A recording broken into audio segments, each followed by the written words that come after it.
Anda kembali menyaksikan Patroli. Pemirsa, pencurian barang berharga di dalam kendaraan dengan modus pecah kaca mobil masih marak terjadi.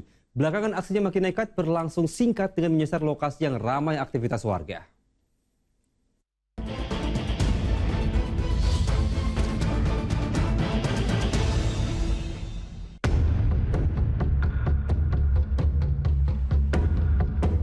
Pencurian dengan modus pecah kaca mobil seolah tak lekang dimakan waktu dan kerap resahkan masyarakat.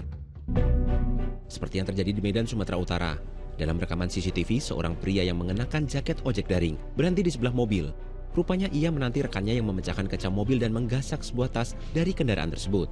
Saat hendak kabur, motor yang ditumpangi para pelaku menabrak kendaraan lain. Para pelaku pun berhasil diamankan warga dan diserahkan ke polisi. Duduk di warung ini jadi maling, lari dia ke sana, ditabraknya, dengar lewat. Nah, jatuh di situ, yang satu terkapar, yang satu lari ke sana. Berapa orang di sana? 2 orang. Anak disorong, apa balik dia nih? Setali 3 uang, pencurian dengan modus pecah kaca mobil juga pernah terjadi di Jalan Husein Jedawi, Bone, Sulawesi Selatan. Akibatnya, uang 43 juta rupiah yang disimpan di area kemudi raib. Berkat penyelidikan polisi, termasuk pemeriksaan rekaman CCTV, polisi berhasil membekuk pelaku di kediamannya di wilayah Palangga. Dalam aksinya, residivis kasus serupa berumur 55 tahun itu kerap membuntuti calon korban yang baru saja mengambil uang tunai di ATM ataupun bank. Para pelaku pencurian pun kerap nekat. Tak peduli ada lokasi ramai, begitu ada kesempatan, mereka segera beraksi. Seperti rekaman CCTV yang merekam kejadian di Jalan Raya Barisan Banteng, Cianjur, Jawa Barat, awal September lalu. 2 pria terlihat dengan mudah dan cepat memecahkan kaca mobil di tengah lalu lalang kendaraan di jalan. Akibatnya laptop, kamera, dan uang 17 juta rupiah yang disimpan di dalam mobil raib. Pencurian ini telah dilaporkan ke aparat Polsek Cianjur Kota. Sepertinya yang duaan naik motor ini kayaknya udah ngikutin gitu. Mungkin dari sore atau dari maghribnya dia udah ngikutin gitu.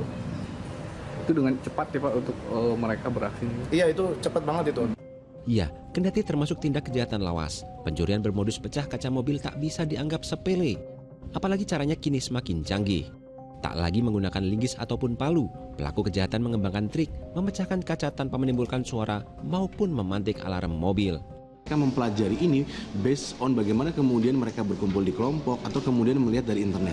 Nah, hal ini menjadi salah satu unsur yang sangat dominan saat kemudian mereka bahkan tanpa harus diajarkan secara langsung pun mereka mengenali bagaimana kemudian modus kaca tersebut.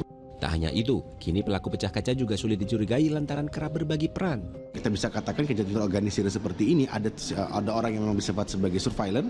Surveillance-nya jadi mereka mengawasi, mereka melihat dan memetakan way in way out-nya untuk bisa mengenali saat mereka ketahuan mereka harus kabur kemana. Yang kedua adalah tipikal eksekutor. Jadi eksekutor ini harus memiliki sifat keberanian dan kecanggihan yang cukup tinggi saat mereka melancarkan aksi, dan mereka harus bisa memiliki keterampilan untuk dapat mengendarai kendaraan tersebut, atau bahkan jika memang yang diambil adalah properti dari si korban, maka mereka bisa mengambilnya secara langsung. Agar terhindar dari pencurian modus pecah kaca, langkah pencegahan bisa dimulai dari memastikan alarm yang terpasang telah dilengkapi sensor gerak. Pertimbangkan pula memasang kamera dashboard. Dan yang terpenting, walau hanya pergi sekejap, jangan biasakan meninggalkan barang berharga apapun di dalam mobil. Tim Liputan melaporkan.